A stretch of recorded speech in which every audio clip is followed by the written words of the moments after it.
நீ சின்ன சின்ன விஷயங்களுக்கு எல்லாம் பயப்படுகிறாய். இது தவறோ, இது பாவமோ, நான் துரோகம் செய்து விட்டேனோ, மனதளவில் தப்பு செய்தேனே தவிர மற்றபடி தவறுகளில் ஈடுபடவில்லை.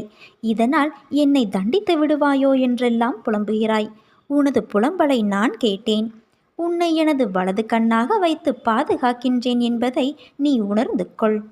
மனசாட்சியோடு போராடும் உனது உள்ளத்தை எனது கோவிலாக கொண்டிருக்கிறேன். உனது எந்த செயலும் தப்பானது அல்ல என்பதுதான் எனது தீர்மானம். உனது செயலுக்கு நீயே உன்னை குற்றவாளியாகவோ தீர்ப்புக்கு உட்படுத்தி கொள்ள வேண்டாம். செய்வது அனைத்தும் எனக்கு தெரிந்தே நடக்கிறது என்பதை மட்டும் நீ தெரிந்து கொள்.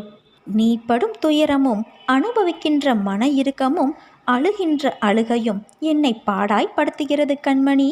இனி உன்னை அதிகமாக நேசிக்கப் போகின்றேன். இதுவரை உனக்கு நடந்த கெடு பலன்களை நான் மாற்றி